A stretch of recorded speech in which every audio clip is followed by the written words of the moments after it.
Hey everyone, welcome to this episode of Bullets and Bourbon. I'm Matt Gunlock, and tonight I'm joined with a returning guest, Alex Goking. Alex has been a pivotal member of the Marine Corps shooting team since the summer of 2021. He has seen the growth and talent that has stemmed from the training, leadership, and competitive nature that has become standard for each member of the team.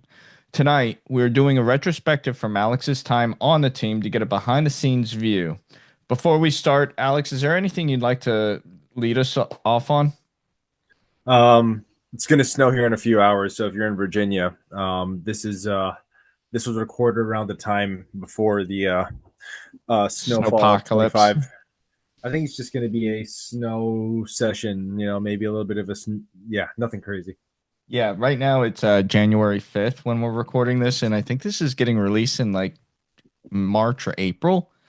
That's fair. Yeah, like I am kind of ahead of recording That's for good. the sake of my own sanity and not Mhm. like rushing. But Same. yeah, it is supposed to snow tonight and Oh yeah, tomorrow, and no looking work, forward to no it. telework tomorrow. Hmm.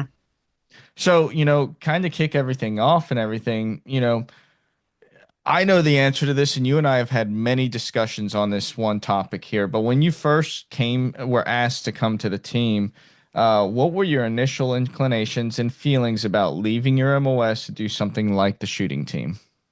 So it was mixed feelings. I don't know if we covered it before Not on the online or anything. podcast. No, we haven't Okay. covered that aspect on the podcast. It's just you and I in conversation because I Oh, think you and I all right. kind of share the same vision. Like, why do I want to leave my MOS to go do something that's going to take me away from deploying and all that kind of stuff? That was my feelings. And I Yeah. got asked twice. Yep. Yep. So definitely feel it there. Well, the my last unit, VMX1, was the start of, I guess, the identification that there are some parts of me where I'm a workaholic.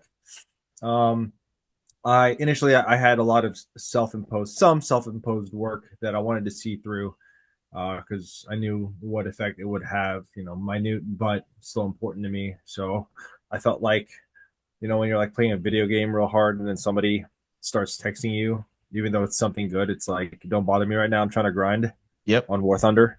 Yep. Um, so I was like, that's cool. That's like, sounds like a dream, but I wanted to see my work done first. So But once I got done with it, yeah, go on. well, I mean, I'm also going toward the feelings of like back then it wasn't really widely known that there was a USPSA or an action shooting team the way there was, Mm-hmm. and you thought there was just a bullseye team. Yes, initially, and then I learned a couple things. I actually scrolled on social media, and I was like, "Oh, that's pretty sick." And that was right around the time when I got my stuff done, and I was like, "All right, cool. Hit a stopping point. I can bookmark this. Feel good, feel relieved that I finished this stuff." And then I grew excited. I was like, "Well, this is my favorite thing to do in the world." There's like, I'm excited to do this. There's absolutely no risk making your hobby your job. I was like, this is going to be perfect. So that was a joke, by the way. So Oh, I know all about making a hobby a job, and it uh, becomes very stressful. yes, it's like you got to find new outlets, and I don't even play video games, and I've been playing video games. So there it is. Yeah. So fast forward to when you came to the team, what were those initial feelings when you arrived? Definitely, yeah, I yeah. know you and I like did not get off on the initial right foot. You showed up like an hour late, and uh, I had to sit down with you on that first day. Yeah, it was just like, no, I remember it was we were at the entrance of the downrange club from like the old team's office, and then you were like, not a good start, man. You can't make this a habit. And I'm like, gonna go, gunnery sergeant. And I was just like, okay, I'm gonna have to make up for this one for sure. But yeah, when I joined the team, it was euphoric. It was definitely euphoric. I was around people. I didn't feel like I needed to kind of like I have a filter of how much I talk about shooting and the stuff that I enjoy about it. And I would felt like for the first time I was around people where I didn't have to tone that down. I didn't have to temper my drive for marksmanship and marksmanship accessories, and that felt great. And that was around the time when you were on your last few months as the multi-gun team lead.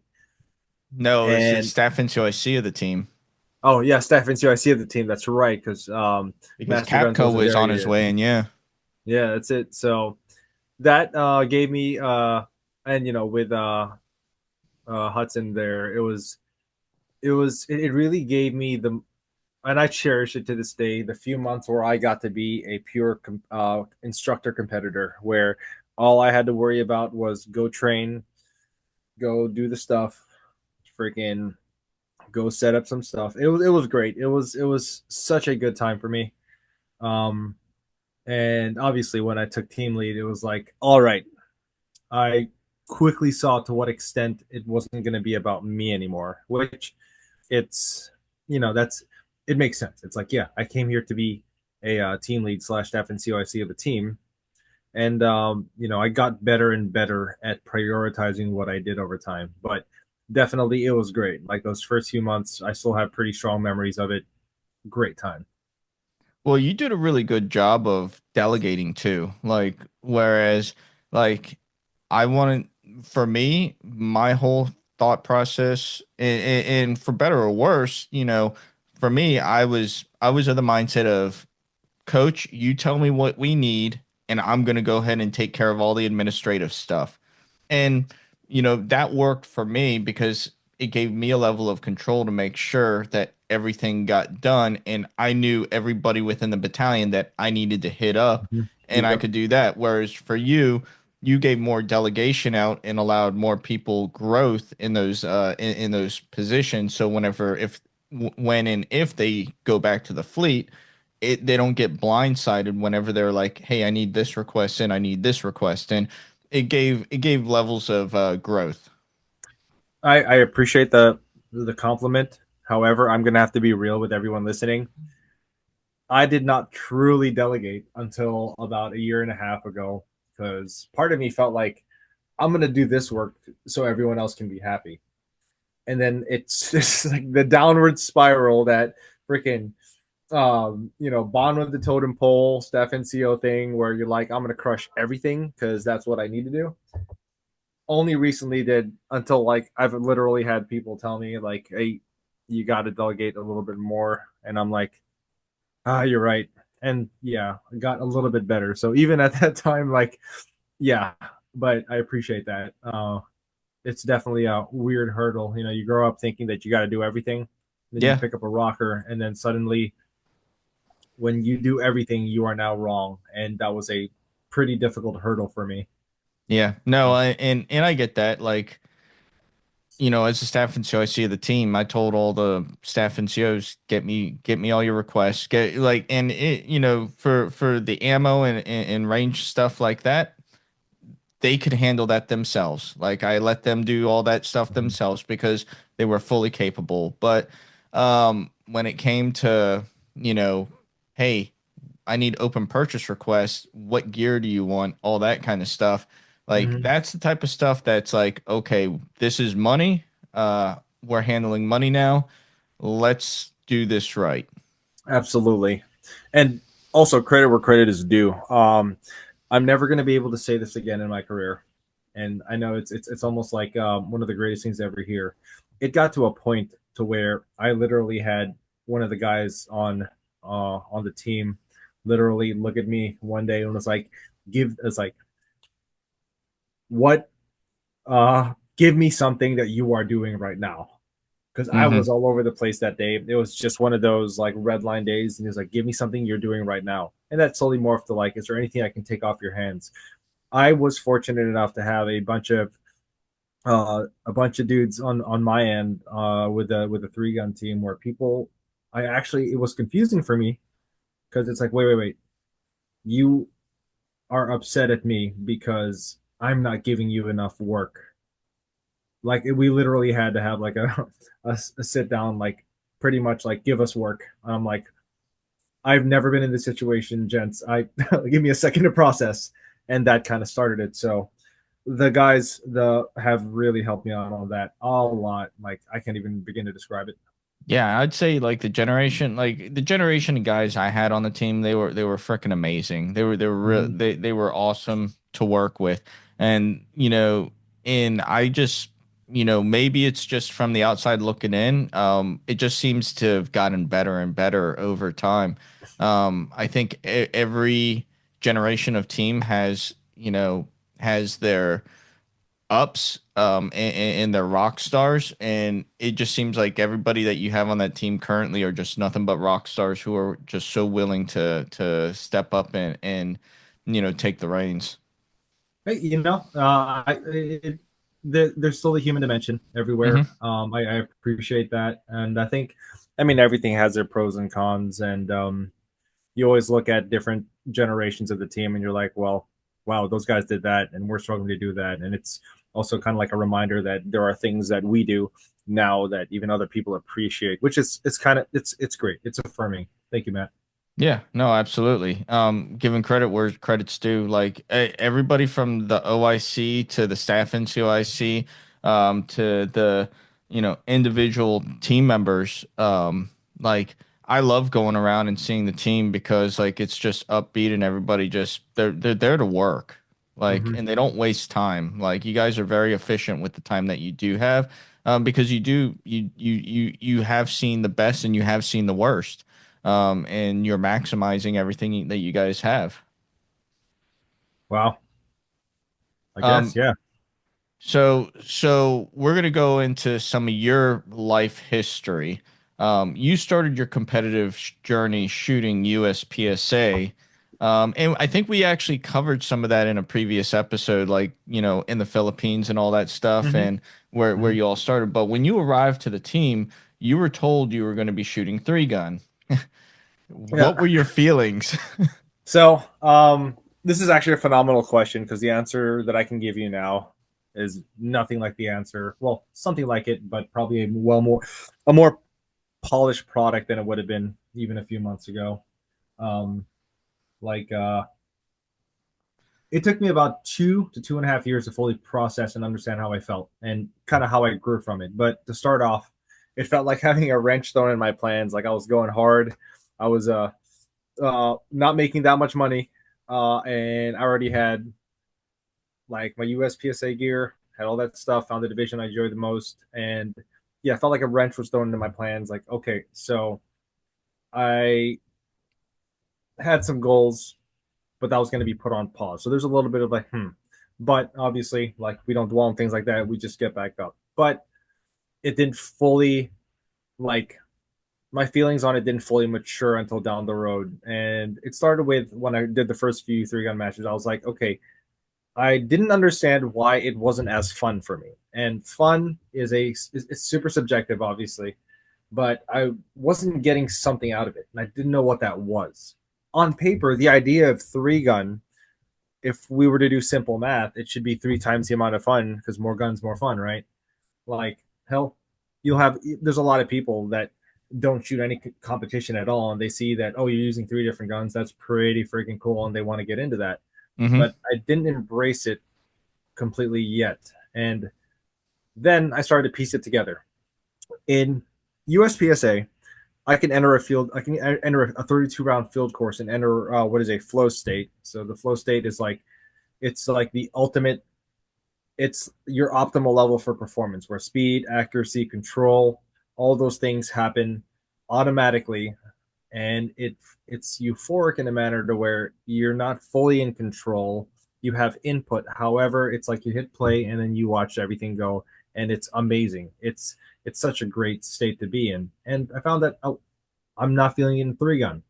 And is it a stage design thing? Is it a match thing? And in reality, over time, I pulled up a chart because I was trying to study some stuff, and there it is. There's a .gov site out there that talks about the flow state, and in order to reach the flow state, you need to have a high enough level of challenge, and you have to have a high enough level of capability to match that before you even enter that flow state. And the chart goes into, if the challenge is low but your ability is high, you hit boredom, or if the challenge is high and your ability is low, you hit anxiety. So I was like, okay, that's probably it. And it's crazy because I've only understood that when I could enter that state in three gun, when I was able to start doing things more automatically. And 36 months is not a lot of time to get good at something if you think about it, because 18 months is dedicated to the Mick season. So you realistically have 18 months to get good at something. The moment I got good enough in three gun to where I can like enter this state of automaticity, that's where I was like, that is why I did not initially like this. It's simply because I sucked at it. I was like, I was trash, which is it's an exaggeration. I don't like saying that because it doesn't say it's kind of an insult to people who you place above. But in this context, it's like I wasn't as good as I wanted to be, or that I Hmm. thought I could be. When everyone says, "Well, if you're good at a pistol, you're good at everything else," it's like, well, to a certain extent, Yep. to a certain extent, yes, you have a good understanding of how to manipulate a trigger because pistols generally are sensitive to that. But I thought it was going to be more than that, and it wasn't. It really wasn't. When I got into three gun, it's like, yes, I got the full work of USPSA. I was confident with a pistol, but I had to learn how to manipulate a shotgun, and long bay rifle was the thing that hurt me the most. I could not shoot anything past 300, like as consistent, like at a certain distance, as consistently as I wanted to. So it took some time, and before I jump off of that, being good at pistol makes you good at everything else type thing. There's a friend of ours. His name is Brian. His last name rhymes with nope. It's Brian Nelson. I can't think of anything that rhymes with Nelson. He said being good at something makes it easier to get good at something else. That's all it is. So being good at pistol is just an example of being good at something makes it easier to get good at something else. Being able to break down the mechanics of getting good at something allows the next venture you have to be a little bit easier because now you know the mechanics behind it. And so that's and now where I'm at, it's like from the diversity of challenges that three gun presents, because eventually shooting under 25 at some paper kind of gets boring. But having that, you guys covered it. I think it was you and was it Becky Yackley that was on your podcast talking about the diversity of the challenges in three gun, which is one of the reasons they lean harder into the Yackley family leans harder into three gun because it's just like there's always something new, some new challenge. To Dylan Easley saying on, I think it was another podcast where he says whether it's natural terrain stages to base stages to linear stages, just shoot them all. Hmm. The that's what kind of that's the reason I like three gun a lot now. It's because I'm always going to be challenged by something. I'm no longer stuck to the subconscious feeling of just because I suck at something, like now this thing is bad. It's more like, holy crap, I got challenged. I passed this and I failed that. This is so much fun because it showed me a weakness. Hmm. And so Well, it took a while. Yeah. But I'm here. one thing I'll give credit to you though is like no matter what, like I know what your initial feelings were like because I was the one that told you, "Hey man, I know you were initially told you're going to be on the action pistol team to shoot USPSA, but I need somebody to take over for me whenever I leave the team, period." Because I was staff NCOIC of the team and I knew I was going to take over as staff NCOIC of the three gun team. And then I knew within a year and some change, I would be leaving the team. So ultimately, I had about 6 months left on my lifespan on the team before, you know, you know, I was punching out in preparation for retirement. Mm-hmm. So I was the one that told you, "Hey man, you're coming over to the three gun team." And one thing you always maintained was that positivity. Like even if inside you were like, "What the fuck?" Like you never really showed that. Like you always remained positive and you always looked at it as here's another challenge that I have and I'm gonna conquer it. And it all worked out for the better. Like there honestly could not have been a better path for my life on the team. There could have nothing could have been better for me personally. If this is about me, nothing nothing allowed me to mature more as a person, as a Marine, and as a shooter than being dropped into that. It's like cool, and appreciate you noticing that. Yeah, I think it wasn't as hard in terms of with the teammates themselves. I think Hmm. I genuinely enjoyed working with, and I'm gonna everyone that was on the team when I got there. Hudson, Glomba, Ariano was there and still is, and Tony. You know, Yeah, Tony brought things to the table. he He brought did. things to the table.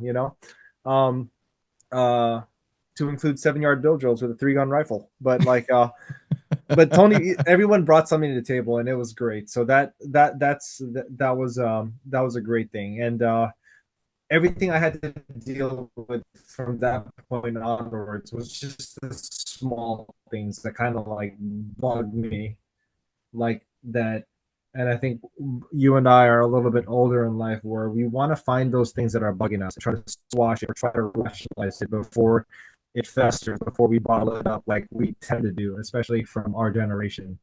Hmm. Like, you're one of the young boomers, right? And I'm a millennial. So freaking yeah, no, you're a millennial. I am a So millennial. yeah, and shit, I mean, crap. This is yeah, it's yeah. Here I am now.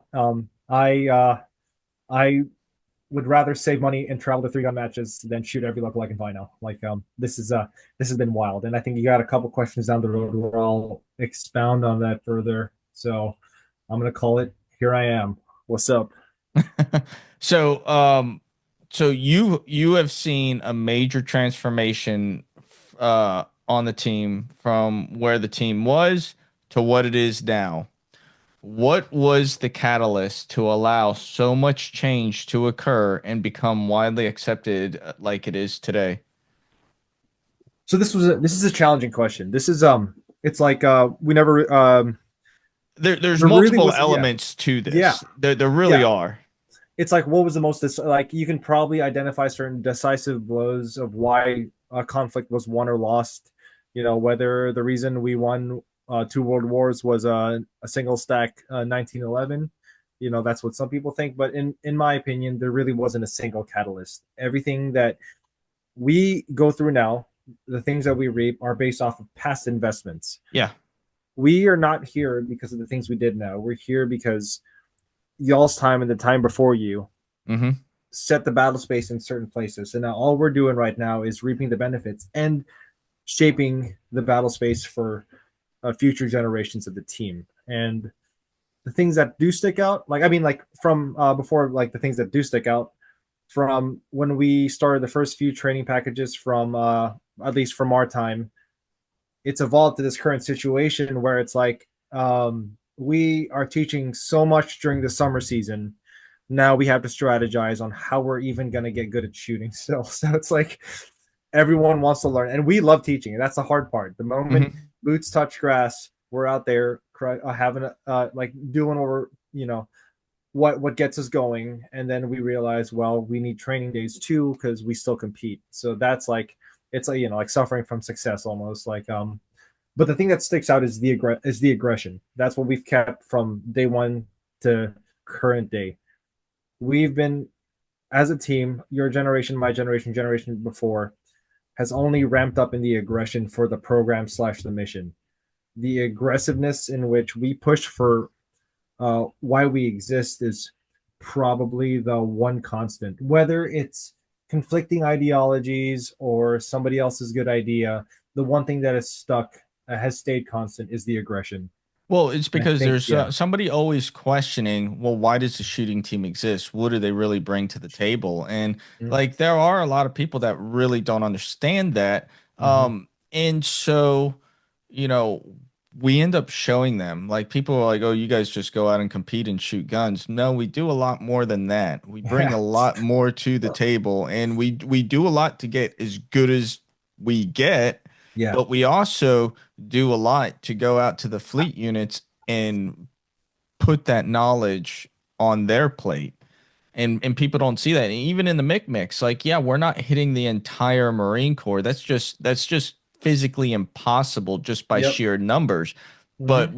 with the instructor cadre that we have the ability to go hit the key leaders within specific units that request them Hmm. and make an impact where we end up. Hmm. Yeah. Like that's I I agree.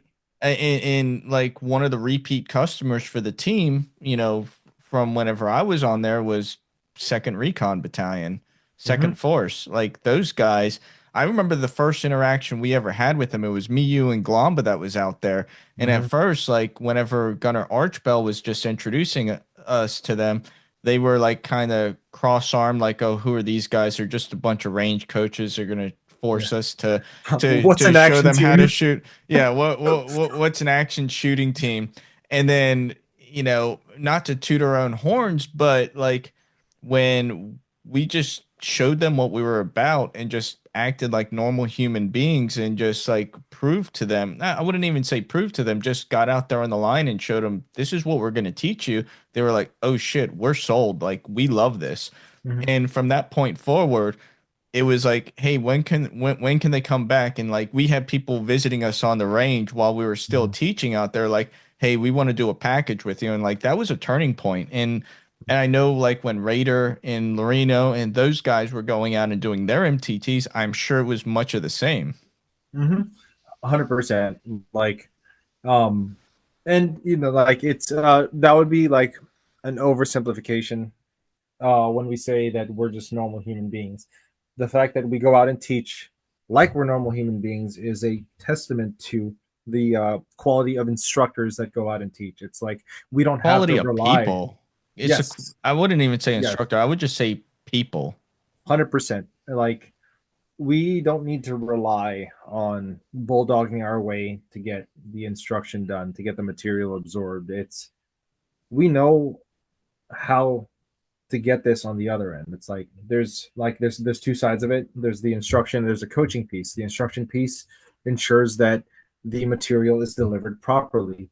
But the coaching piece, I think that's the one thing that I've only recently like put down in words that separates like a shooting team instructor and a lot more like cattle gated pipeline instructors. And no hate on Yes. them. It's not. It's that is It's what you not need their to do. fault. Yeah, it's just we have a lot more time on this. So the coaching piece, separate of the instruction, is what ensure at least at the very least increases the likelihood of the material to be received, absorbed, and continued. It's like I will read you. I'll tell you in 5 minutes what we're about to do. But on the range, when we start shooting, that's when you start to see the the members of the team like actually like bloom. That's where you start seeing, hey, I see what you're doing right there. You're thinking about oranges. Try thinking about apples real quick, and then suddenly, friggin' headshots at wherever. Like it just becomes amazing. And I think that's great. No, absolutely. And you're absolutely right. Whenever like the coaching aspect is definitely where team members bloom. Like they just have an eye and like they can just watch somebody's stance, they can watch somebody's grip, they can watch the movement of the gun, and they can identify quickly what what's that person's deficiency is. And then Mm-hmm. they can quickly go in there and then explain it in such a way in multiple different ways based on what that person has, is best at learning whatever style they learn best. They can demonstrate and teach them in such a way to where that person, it just clicks for them pretty instantly. That's not always the case because it also does take being a coachable person to Mm-hmm. actually to learn. But for the most part, like the Mm-hmm. team guys, just they're rock solid. And like you were saying before, like there's nothing wrong with the pipeline instructors. It's just, you know, it's harder to take a lance corporal who's only been in the fleet for a year and expect him to become a subject matter expert coach and teach him how to shoot a rifle on a rifle range, Mm-hmm. because they are taught what they are taught at the schoolhouse, whereas we just aren't taught. We go out there and we try and we Mm-hmm. and we break things down to the most minute level. Absolutely. Our only limit is how much time we get to spend with them. I know Yeah. you and I have had that. Like man, if we could have another week or another 3 days with these Marines, we could start a new slogan: every Marine a crew serve. Yeah, You know. yeah. But, to kind of go continue down that path, the level of the talent that's coming to the team is far greater than what it was whenever my generation was there. What would you say has led to this transformation of building skilled shooters in such a short period of time? Not to say we didn't build skilled shooters in a short period of time, but I don't know, from the outside looking in, it seems like they're even more skilled. Like they're B and A shooters by the time the summer is, done, like at least on the USPSA team. And like the guys on the three gun team, they just click. um, it's um, I remember when it took me a year to learn how to quad load, and then one of our summer shooters, he learned it in like 3 weeks, and I was like, this is like really upsetting. Are you talking about Lark? Yeah, yeah. It's like, Yeah. how did you get that already? But um, I'm going to talk about the fleet. I'm going to start with the fleet. The fleet has also seen an increase in like for those that put in the time. Hmm. I've seen increased talent that we could that in the fleet in terms of like shooting ability. Part of it is the mix. A huge part of it is also industry and social media. Competitive shooting is now more and more prolific. A lot of it has to do with The shift in focus from the 100%. Yeah, disciplines. I wouldn't even say that. It's it's more everyone knows that this stuff exists, and there's a lot of disciplines out there that make it so accessible that it's not hard for somebody to grab what they have and then go shoot a match. And I will, give credit where credit is due. You have it's all about the clubs. You Hmm. have clubs like Yuma Match Masters that does so much for the active duty members in that area. You have John Z down at ZSA. Like, he is still trucking, getting new shooters all the time. And you have all these other clubs in the vicinity of a lot of bases that help do that and help spread the word. And I think that has a lot. That's then you have these shooters that are also good at like communicating that, like communicating what they enjoy. It's not hard for somebody to make even C class and suddenly everybody at his unit knows that he shoots competitively, and he's going to be that guy who goes, hey, I have like two extra pistols, come by, let's go to this USPSA IDPA match or a steel challenge match, let's just go there and have fun. And you're also seeing a lot more PRS dudes around the country because it's like, hey, freaking, this is what you need for a bolt gun, let's go shoot the far things that are very small, you know. So, and the mix, I don't know if I said that earlier, but the mix, they they've helped generate that guy. Um, Hmm. Dow's a perfect example. He became that guy in his unit, and then other people took notice, and then now he's part of the. He becomes a messenger of the CAP, the Competition in Arms program. Hmm. Now on the team side, it's just there's always this drive to get better, and knowing that 36 months ain't it, we've had to find better ways of doing things, much better ways of doing things. Every time we can find a way to knock something out of the training program, like, yeah, that's not going to do much for us, let's go do something else. Let's, like, for three gun, most of our rifle is long bay that we practice, or if we're training for a PCSL match, it's like K zones, let's hit them headshots. Hmm. It's become smarter. For three gun, we've especially coming back from Thailand. I spend so much time at PWS nowadays, and those guys are amazing. Like, coming up with new ways to, like new improvements, doing I mean, improving our kit. That's a big deal. So we've just found better ways. We've learned from our mistakes, and it's continuity. Just like what we were talking about earlier, you have those past investments. We're reaping the benefits from them, right? Y'all did some stuff. We did that stuff. We added stuff, removed some stuff, and the next generation is going to do it as well. So I think that's what's going on. It's just a continuing improvement, and that's resulting in team members performing at the level they're at. I'm gonna give another shout out to Parker Mhm. Tomasi. Whenever he was the opso down at Camp Lejeune, Mm. at Oh yeah. Stone Bay, like that guy started intramurals. That guy, like he was a competitive shooter himself. He created matches down there at Stone Bay. Like he was a huge proponent for people to start shooting competitively down in the Camp Lejeune area, and like one of the nicest guys in the world. Hmm. And he has a range now out in what New Mexico, I I think think it so. is. One of And the nice desert states because I do love me a desert state. I love uh, deserts. I'd like to stay away from a desert state. I like it here in Virginia. I like West Virginia. I like Pennsylvania. I like Western North Carolina, not much of Eastern North Carolina. Sounds like you have an unhealthy appreciation of the I-95. Oh, I hate I-95. Oh gosh. Yeah. Mm. But no, Parker, he was a big bridge builder for competitive shooting down there in North Hmm. Carolina. Without him, you wouldn't get, you know, nearly as many people coming out to the Micnics, like you Hmm. do now. Oh, absolutely. And he also built a stacked team down there. Like it's impressive what they can do.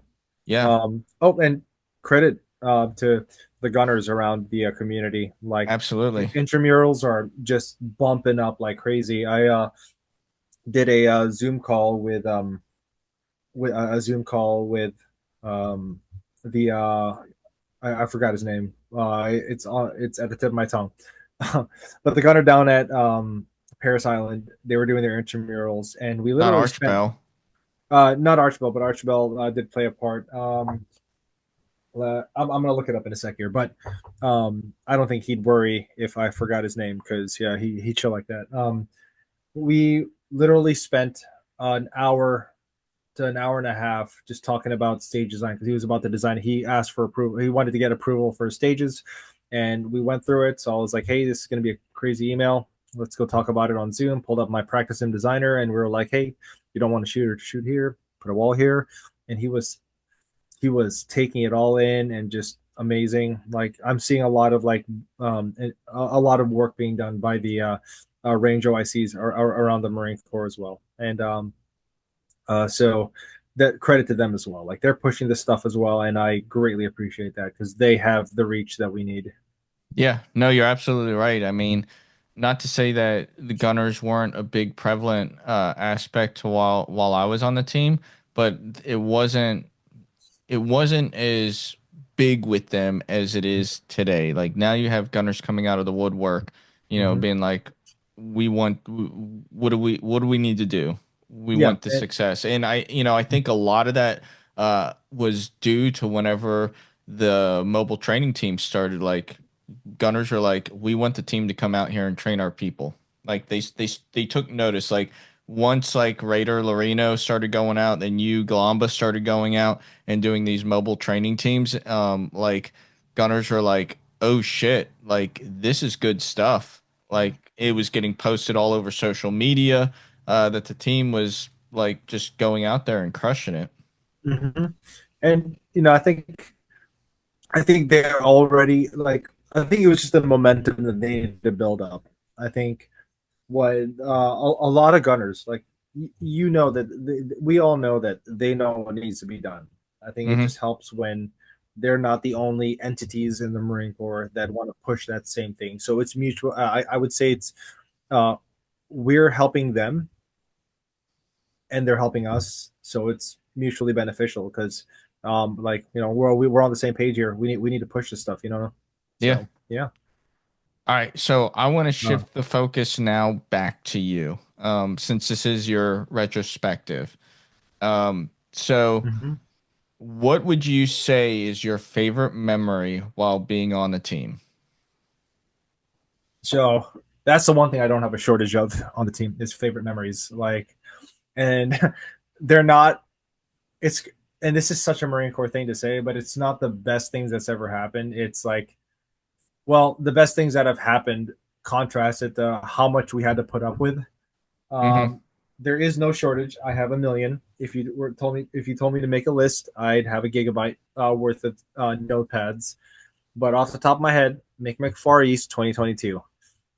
It was a bunch of us. The trip had a lot of bumps on the way, and I'm not going to go into the struggles we had because I'm not here to talk shit about certain things. Nothing to do with the range, by the way. Nothing to do with the range. We had an excellent staff out there, but it was just the other things like where we're gonna live, whatever. Um, it we had to get trucked from. We had to sit in a van every day from Camp Courtney to Camp Hansen, so it's about 30-35 minutes Oh every day man. to and from. Which means time isn't exactly um, we didn't have a lot of time to do the stuff like on our own. So what that resulted in was the entire team, the entire detachment had to be around each other the entire time. And I'm gonna tell you right now, the chirping, the smack talk was unbelievable quality. Shout out to Austin Hill for bringing the heat. It was amazing. We were laughing. It was the whole time the rides to and from there. Colonel Jones, and the Sergeant Major came out that time. Like uh, we had a nice little after action. It was wild. And the takeaway from that was it was regardless of what we were doing, it was my favorite moment that I could think of because we had to put up with so much and jump through so many hurdles to get things done. But the people we were around, from the detachment to the range staff that were out there, we had to get kicked out of the office at 7:30 p.m. because Captain Bod was working doing stuff, and some of us were helping, and the other half we're just sticking around for morale and just like keeping the vibes up, and that's it. So Marine Corps lesson, like it's the awful situations you have with a good group of people that usually make the best of times. I will always say, some of my favorite mimics were out there at Okinawa. Yep. Um, Yep. that it was, like you said, it's a hurdle to get out there. Mm-hmm. Um, the coordination that takes place, I mean, they're 13 hours ahead.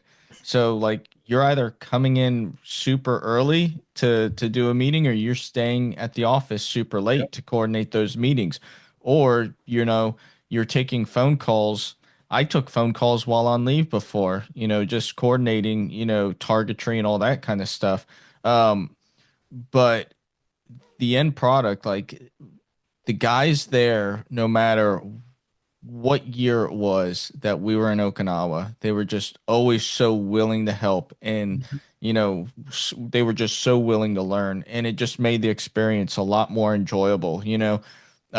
I never had to get trucked from Courtney out to Hanson, uh, but like the first year I was there, we stayed in like squad bays, and then the next year we couldn't do that because like there was an abundance of units that were out there. So we had Yep. to stay at the hotel there on base. Um, but the range staff was just always so helpful. And it was just always a good, enjoyable experience. And then the scenery out there, like the range scenery, Oh gosh. Oh, it's just beautiful. Like the the air mountains in the smells so background. good. Yeah. Oh, and the sushi and yakiniku. We can't leave that out. Sushi, Yeah. yakiniku, and Lawson's.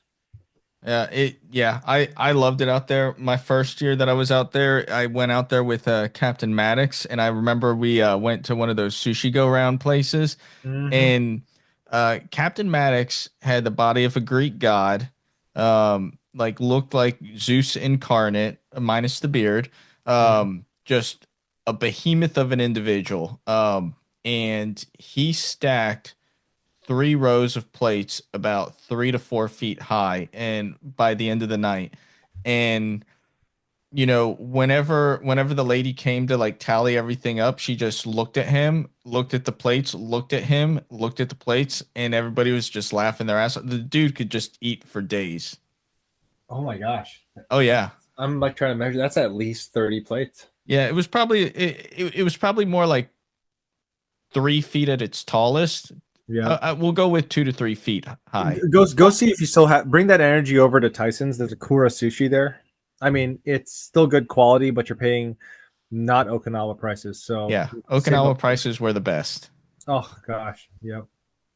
All right, so now that we got your favorite memory, being Okinawa 2022, what's your favorite matchup to this point? So it's only fair if I divvy it up. I have my favorite match in the country and my Hmm. favorite match outside the country. I'll start with outside because we already know that we've talked about it before. The Thailand. Shotgun World Shoot Thailand, the Yep. match, the venue was such a reflection of the investment people put into this stuff. It was like the to make it as simple as possible. It was bougie. It was so fancy out there, and I kind of like that. Um, Not because like I want to be, which we didn't necessarily, but I don't want to be driving around in a Rolls Royce Phantom to be trucked to every stage. Like that's not what I'm saying, but it's like it was the attention to detail was amazing. But we've already talked about that. So in the country, my favorite match by a long shot, is Memorial Three Gun 2024. Okay. Like by a long shot, to include the previous Memorial Three Gun, which is like um, a second place of that. The You kind of have to be there to understand it, but the amount of it's not about how many options are available and what you can do. It's about if every option seems so good.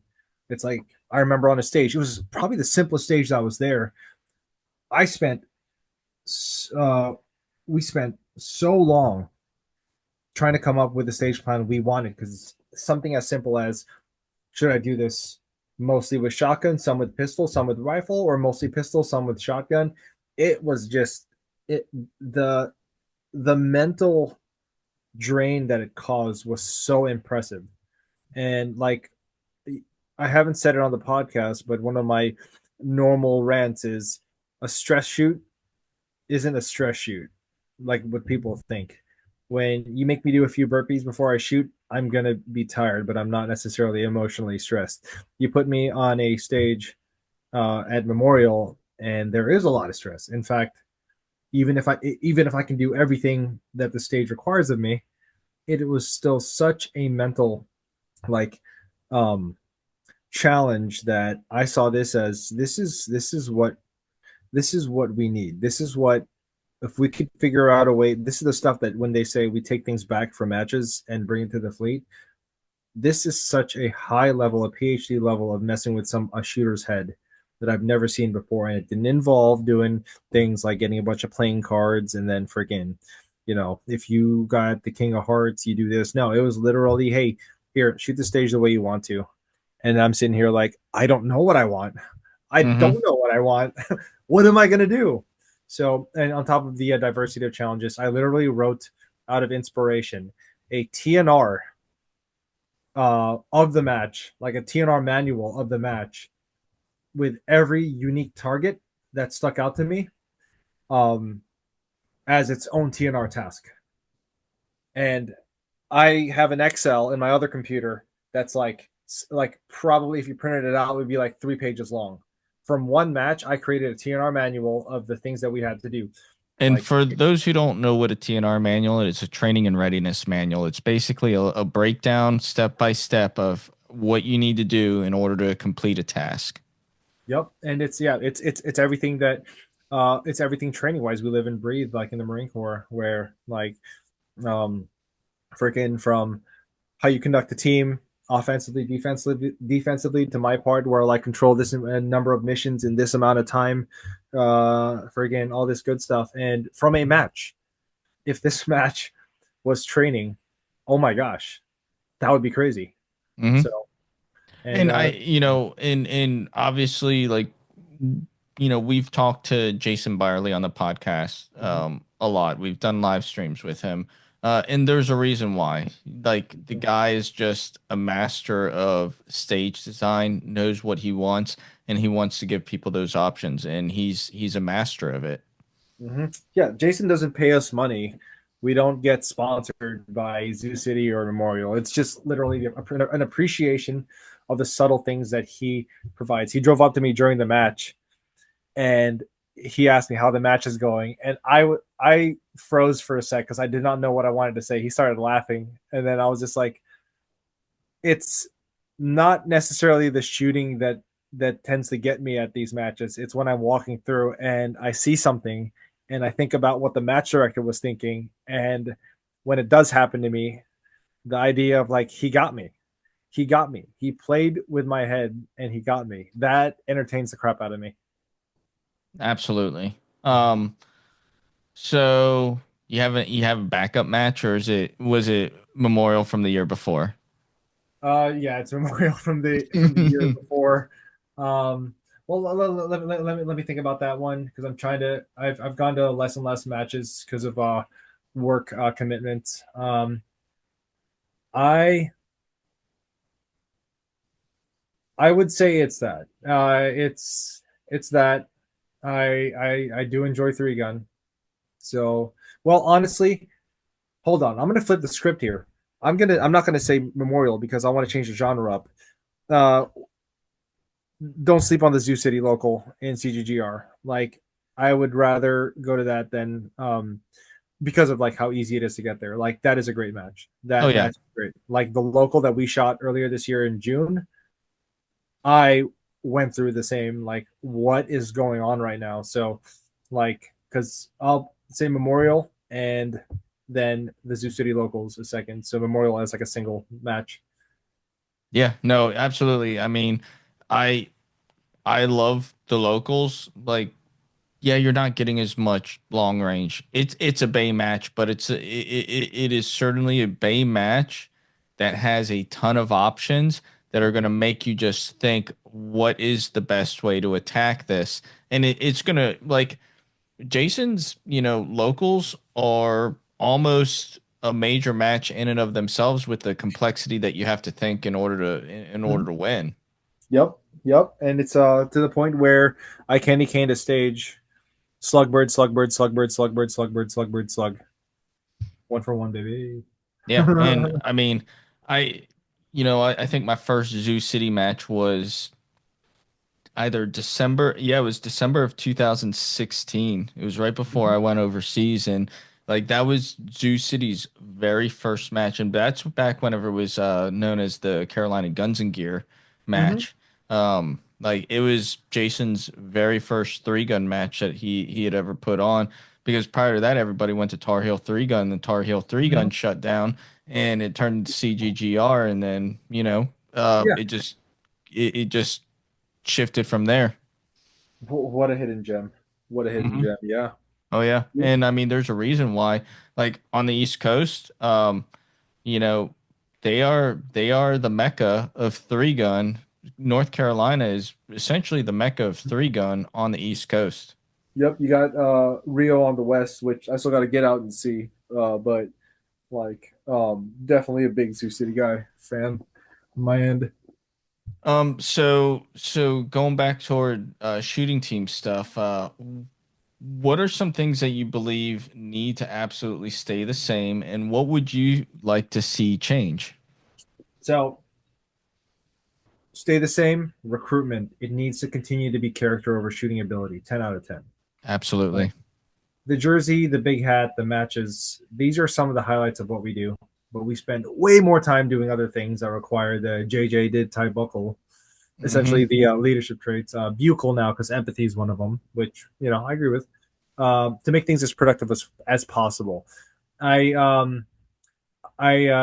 sent a joke to a friend, one of my buddies in my MOS, like on certain stuff. Long story short, 90 days to plan something is amazing. We have to plan things essentially a small. You have to plan small operations with as much time as circumstances willing to give you. Sometimes it's 5 business days, the first Yep. business day being a Friday afternoon. Hey, Yep. make this happen. And you're like, okay, let's go. So now you're scrounging on what resources you have because you have people out to matches, you have people out training people, you got a mic going on, you got some other thing going on, and you have Now I several have the people with Sergeant you. Major of the Marine Corps Symposium coming out to shoot, or I have the Commandant of the Marine Corps Yeah, coming out, yeah, and the or yeah, list like never things like ends. that. It doesn't end. Like uh we had to we have to think on the fly, and it takes a lot of endurance. It takes a lot of like, I can't get you to want to do your job. We need to do our job, even though not everything is in black and white. We have to figure it out. We have to figure it out right now. This is Hmm. the intent. We have to execute it, and a lot of that is a big character thing. The team needs people who are willing to match the tempo, or at least make it through, or help other people make it through to get our job done.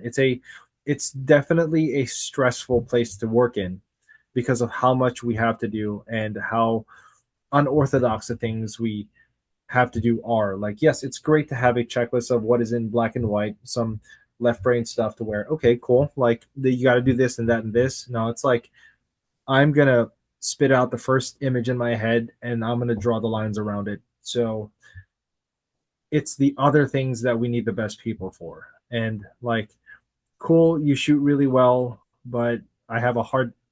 It's very hard to work with you. You know, you treat your RS not in a manner that I would necessarily allow. Those are the kind of people which that we don't need on the team. And thus far, we've been pretty successful um, on getting the right people on the team because there's a lot. There's a lot we have to do and we have to figure out. Nothing is ever the same. Um, so, what needs to change is not an easy question to answer. Hmm. Anyone who's ever talked to me, whenever I answer a question, I have this bad habit of thinking several steps ahead to see what the follow on answer would be. But where we're at, it really depends on what the Marine Corps needs us to do. Change always happens, so I don't know what exactly needs to change because there are changes that can happen, and everyone has to be ready for it. It's definitely a major stressor having to course correct, adjust fire all the time. But whatever needs to change, whatever needs to change is going to happen. That's what I'm saying. It's just going to happen, and we have to be ready for it. Hmm. No. Um, Yeah. other than yeah, other than that, if you're a team lead or the staff in COIC, this should count as a B billet. So that's my major change. You definitely work as much as a B billet would. Mm-hmm. Yes. Um, I mean, yes and no. I mean, Yeah, you're right. You're right. like I remember 18-hour days at SOI East and that being the worst period of my life. Mm-hmm. But I mean, some of the mental gymnastics you have to go through while on the team, it can be cumbersome. Oh yes. And There's and and and I'd yeah. say the biggest thing on the team is the opinions. Like, not that it's a problem. You always want people who are opinionated, and a lot of the people on the team are very opinionated because they are very good at what they do. Yes. Yes. And it takes character to balance that. Hmm. Like, hey, And it I'm takes sitting somebody across. strong. It takes somebody with who has strong leadership skills to balance that and be like, okay, no, no, no, yes, we're gonna do that. Yes. Yeah, that's 100%, that's the job why I would never want to take a step into a C role. But I mean, yeah, it's that character to be able to say you and I completely disagree on absolutely everything. And I've had those moments, Hmm. but we both support the mission. We both Yeah. support the CAP. Let's go ahead and crush this. Yep. We're gonna keep arguing all the way to the end, but you and I are heading the same direction. Let's go ahead and crush this. And those are honestly some of my favorite relationships. Like it's not. It would be nice to have a bunch of people that agree with you on everything all the time, but that's not a thing. And two, Growth it's doesn't occur in honestly those spaces. it doesn't, and it's honestly way more fun when yeah, it's a lot more fun when you have people to disagree with. But and the mental gymnastics you were talking about, yeah, it's definitely not. I don't think this is like to the level of recruiting. I don't know. I've never been a recruiter.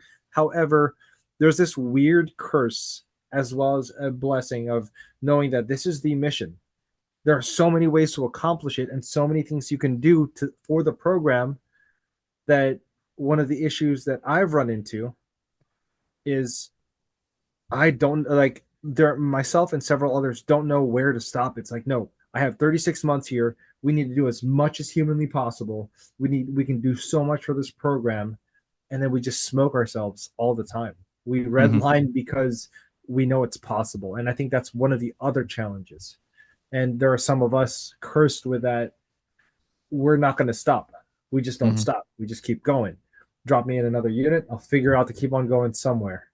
So that's the challenge of the team for sure. Absolutely. Like you're at burnout, but you surpass burnout and just find a way to keep going. Yeah, that or the burnout is caused by keeping on going. It's like Yes. if I stay, if I crush this right now, I can do all these things in 1 week, and then the Marine Corps is going to be better for it. And now you're tired. Hmm. And let me ask you something. Did you ever in your shooting career prior to the team ever think you would get burnt out from shooting? I saw, honestly, yes, I have because I did shoot 3 majors in like a month and a half before, and I stopped on the last major as an area match. I wasn't stressed out anymore, which is a bad thing. I need to be stressed. I need to be anxious. Otherwise, I shoot really. I'm pretty trash if I don't. But I never knew it could be to this extent. I Hmm. never knew like I never fully understood how there were a lot of greats in the shooting community that just one day just dropped pack and they were like bye. And I see it now.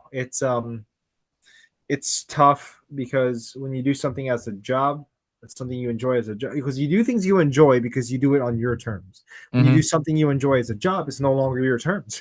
Yeah. It's not Well, about and yeah. I remember, let's see, this was, I want to say 20, either 20, I think it was 2021. Mm-hmm. May have been 2020, but I think it could have been 2021. We hit three majors in 3 weekends. We flew up to Minnesota, then we went up to three man three gun, and then we went back up to, I think we went up to Wisconsin, either with Wisconsin or no, it was Pennsylvania.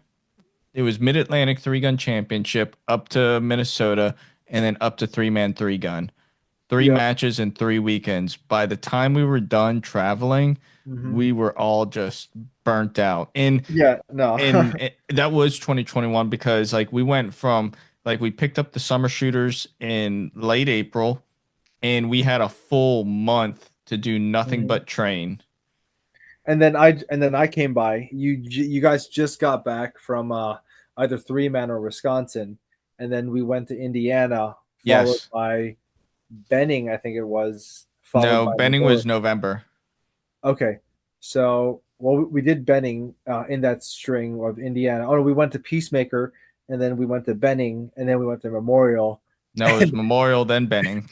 That was tough on me because I was like, guys, we need to slow down. I still don't know how to do this. I need to Yeah. go train. But we learned y'all learned your lesson and we learned the lesson too. That was the last time we've ever done a rapid string of matches. Yeah. In fact, when we had a month and a half to train the next year with the summer season of Muller and Galloway on their like third three gun match ever, fourth match ever, they um they came home with something and we were like, okay, cool. And quite frankly, it's also good to spend time with family, which I'll talk about later on. That's kind of important. Mm-hmm. Yeah. So, what advice would you give to competitors, both civilian and military, who are looking to up their game? So I'm gonna speak. It's gonna be about.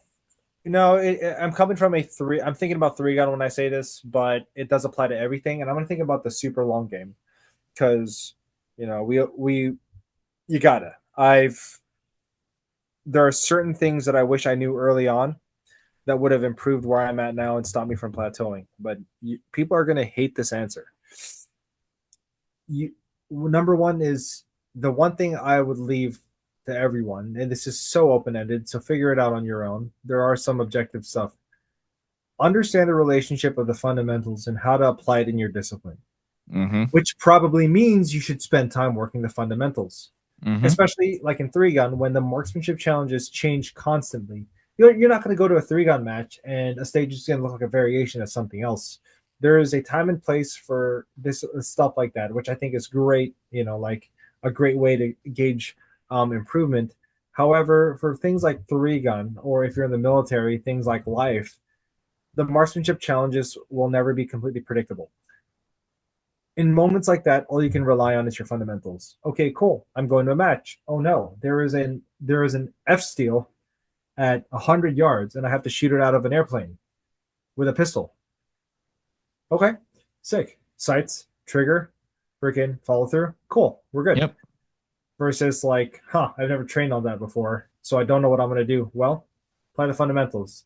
If you miss because your hold was wrong, at least you missed well. Miss well in the words of Austin Hill. And never not do the boring stuff. Always find time to do the boring stuff and then go practice the game or vice versa. Every shooting discipline is a game. It is all just a game. Yep. It has a set of marksmanship requirements, and you have to find the best way to accomplish those. And that's where the techniques come from. But you still got to go back to the boring stuff. You still got to figure out, you still have to sharpen up. Recently, one of the best 100 rounds I've spent on a rifle in a long time. I took a B3, which is smaller than a B8. You can fit the six ring inside of a piece of copy paper, put it at 25. And I'm like, I'm going to give myself 100 rounds, no time limits. And I'm going to grip on that B3 and score as hard as good as I can. It's not that number of hits I got in the X ring and the 10 ring that really caused me to learn. It was, how did I drop one shot in the six ring? How did I drop 11 shots in the seven? And I'm like, weird. I need to fix this. And you start dissecting what Mm-hmm. went wrong. Absolutely. Because, like, I can hose generally decent. I do love me a rifle jungle run. I definitely do. But it's those moments when you're like shooting a plate rack at a certain distance, you're like, wow, I'm missing. This is not even far. But regardless, take away three gun. This is all it is. It's just some disciplines evaluate the fundamentals in a different manner. Still, practice them in isolation. Don't wait for a discipline to tell you that you have to. Go do it because that is the act. That is the art of marksmanship. Like I'll transfer it over to MMA. What are the like my interpretation of the fundamentals is you got to know how to punch, you got to know how to kick, you got to know how to take down, you got to know how to work on the ground. And let's include infighting for the elbows, knees, and like the tighter hooks and uppercuts or whatever. You got to know those things. You got to practice them, even though they're boring. So that's the stuff that will get any shooter pretty far and for a long time. So fundamentals, boring stuff. Yeah, Do that no, stuff. I agree with that. Like fundamentals, as boring as it is, like it is absolutely a requirement because that's how you know whenever you need to do a follow-on shot. If you miss, you can quickly call your shot, send a follow-up shot. Like that's nothing but fundamentals right there. But another aspect I'll even add to this is, you have all the tools. If you've been to a match, even if you haven't been to a match, you can pretty much look up what especially with social media nowadays, you can basically look and see what type of match this is, what kind of Mm-hmm. challenges that they pose, Mm-hmm. and like instead of just coming up with a standard old training program where you're just like shooting rounds at a target as fast as you can, or whatever, train what you're going to be expected to perform at a match. Mm-hmm. Like, don't let something become a surprise. If Yep. something is a surprise, that means you didn't train for it. Mm-hmm. And that's practicing the game, and that's the way to get good at something. And I like that you bring that up because I was thinking about disciplines where, on one, the idea, and I'm gonna go over it mildly later on, but it's just like like if you don't know what you want to, if you enjoy them all, shoot them all. Hmm. Like play around, have fun somewhere. Pick, if you're confused on which one you want for everyone else, if you don't know which one you want to do, pick the one that gets you up on at 6 a.m. on a Saturday. You do that thing. That's what you Hmm. do because Yep. that's going to make you want to shoot and practice more. What excites you the most? Yes, 100%. Doesn't matter what it is. Hmm. Just because I don't enjoy it doesn't mean somebody else won't. Like, like go do it. I'm not. Like whatever gets you going, do that thing. And on in another note, like try something out. Like don't. Like if especially if you're in the military, look at your mission set and see what makes most sense for you. For example, if your main job is law enforcement, you should probably get really freaking good with a pistol. If you want, USPSA is going to be the answer. yeah, go shoot some USPSA, go shoot some IDPA. Don't stick Go to shoot some falling steel. Yes, go shoot some falling steel and get frustrated. um, if you're issued a rifle, go shoot you some gas gun. Go shoot you some PCSL. Go borrow a PCC. Shoot a USPSA match. Do it all. It's just a discipline. They're just have fun with it. I Hmm. mean, hell, if you're having issues with a pistol, go find somebody from a different discipline. I think like there's nothing wrong with going up like crap. Like one of my favorite people to talk marksmanship about to and with is Master Guns Capco Hmm. because it's interesting to have a conversation with completely different sides of the aisle and taking what I can get from that. In most of three gun, I do the same thing that Master Guns does on a 50-yard target on a slow fire. I know my sights are going to move, but I can at least take care of the trigger, and then bing, impact. So, yeah, just do the thing, and fundamentals and boring stuff. Yeah. So we're kind of nearing the end of this. Mm-hmm. Last question. What do you want to leave the listeners with? Uh, two. I got two things. This is a transition from the last thing we talked about. A discipline is just a discipline. A shooting sport is just a shooting sport. It's not a cult. Don't make it one. Don't make it one. Like one of the things that I think is I hear a lot is depending on where you're at, people will say, well, I don't like I don't like IDPA. I like USPSA, or I like USPSA. I don't like IDPA, or I don't know if I said the same thing twice, but you know what I'm trying to say. Yeah. Or the three gunners here, the USPSA guys act like this. It. Somebody shook me awake, told me that it was a club culture thing, and I started to see that. Oh yeah, it's just a club thing, right? Don't like a good club will be a good will be a good club period regardless of what discipline. But going back, don't make it a cult. If you shoot something, try not to make it your identity. You can whatever your Instagram handle is, I don't care. But there are some people that get too culty with what they do, and that starts to limit them. The only person they're really limiting is themselves. Kind of like at the beginning of this, I really liked USPSA, but I didn't know that it was starting to be I started to follow it a little bit too hard and didn't see what other things that I could have worked on that were important for me as a Marine. And at the same time, you have people who shoot three gun that look at USPSA and it's like, maybe I shouldn't do this. No, give it a go, man. Or like we all make fun of IDPA people. Honestly, let's be real. You throw somebody into IDPA, they're going to be better forward when they're done. So Hmm. don't make it a cult. Just, you know, enjoy what you do and, think about it for the positive things, why you do it, and not because something else sucks. And number two is probably something that I had the ability to learn here that people might find it hard to learn elsewhere. Shooting is great. The shooting sports are great, but it's not. None of these things are worth sacrificing more important things in life for. Um, I went to when I went to Worlds. I don't know if I said in the last podcast, but I was like, "Wow, this is the greatest thing I've ever seen." But for some reason, I just randomly thought, I don't think this is worth being a poor husband. By poor, I mean subpar. Like being Absent being a father. mediocre absent father, being a bad friend, missing a crap ton of weddings for local matches. I've been there. Um, None of this is worth any of that. Like, and I was able to see that because I got there, and I've also seen people making more sacrifices than they should have. All in good faith, they've made so many sacrifices, and I get it. It takes a lot of sacrifice to get up there, but if you have to sacrifice your family to get there or the bigger things in life, then don't do it. Like I recommend against it. Like obviously the best thing to do is to try to find a balance if you still want to be like the best out there. I mean, I'm not the best out there, not even close, but just from observation, if you can find a way to do it without sacrificing the more important things and go ahead and crush it.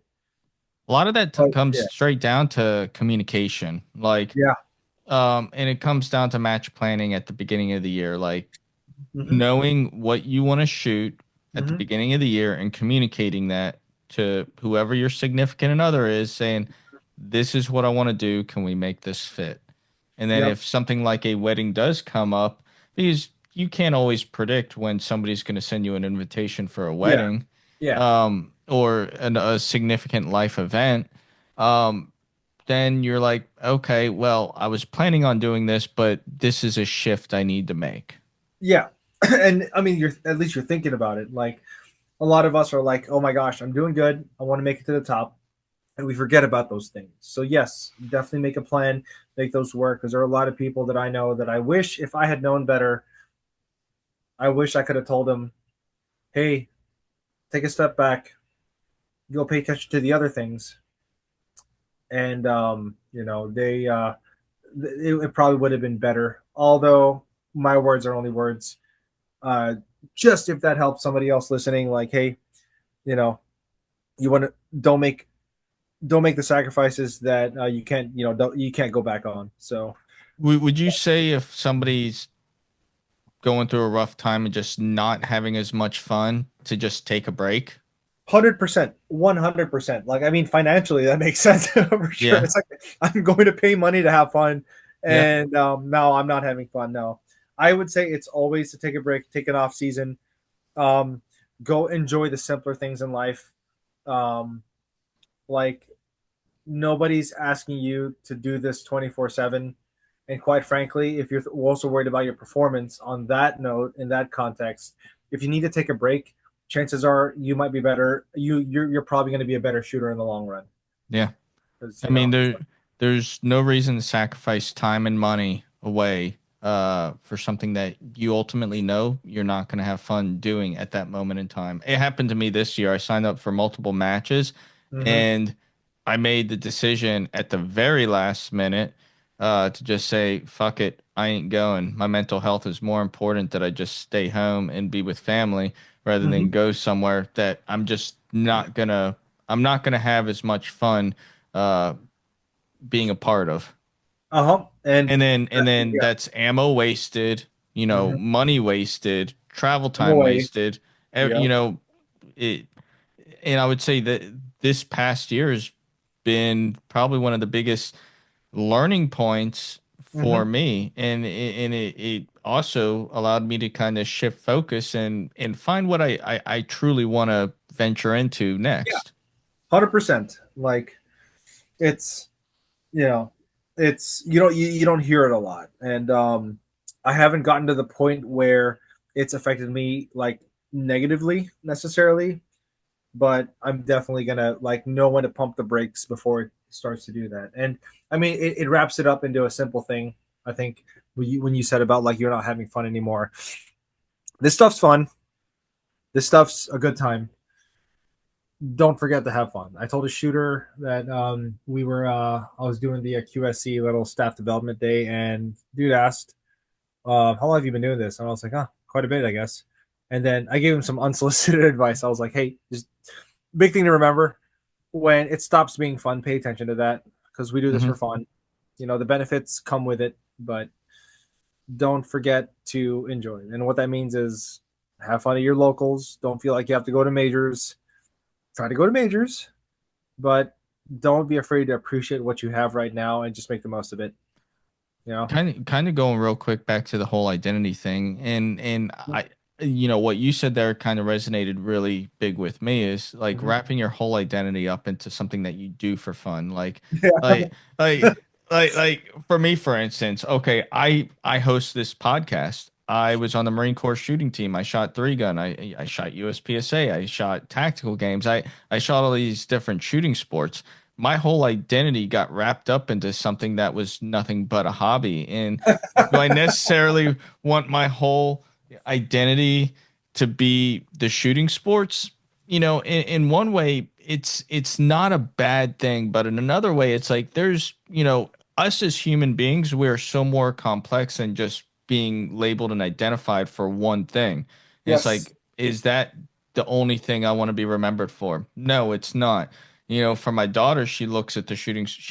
I don't know, but for my daughter, she can look at the shooting sports as that's the thing that took my dad away from me, you know? Oh, And so that's a yeah. You don't want negative that. aspect of it. And like kind of going back to a point, don't sacrifice the important things in life for something that is just a game. Mhm. I'm not trying to turn this as a detractor, but it's more like look at the bigger picture. Like, Mhm. how do you want to be remembered by other people, and don't wrap your whole identity up into one aspect of your life. It's not a detractor. It's just when you get to that point, hopefully these words resonate before it's too late Yeah. because there are other things, you know. But no, I think there's a lot of wisdom in some of the statements made though. Um, but other than that, Alex, I appreciate all the work that you did on the team. And I know the guys definitely appreciated that. You did a phenomenal job while you were there, from whenever I was on the team to, the past couple of years that I've been looking from the outside on in. I haven't been a stranger to going around and visiting, and, you guys are just doing a phenomenal job. And, it is noticed, by the leadership at Weapons Training Battalion and by people on the outside. Like, I can't tell you how many times I get phone calls or messages from people saying, "Hey, your guys are crushing it," and "Hey, your guy," like they still say "your guys," like they are some of the most phenomenal and nicest individuals that I have ever met, from, going out there and volunteering at matches and just being good people. So like you've definitely carried the totem pole and you've crossed that finish line and you've done an amazing job. So thank you for all the hard work. I know the guys on the team appreciates that. Thank you, Matt. Yeah, and to the listeners, I hope you enjoyed this episode. I know it was a bit of a long one, but you know, um, when you see Alex out there on the range, whether it's, East Coast, West Coast, he's going out to Camp Pendleton. Give him a shout out, high five him, welcome him to your range, and we hope you enjoyed this. But yeah, thanks guys. We'll talk to you next time.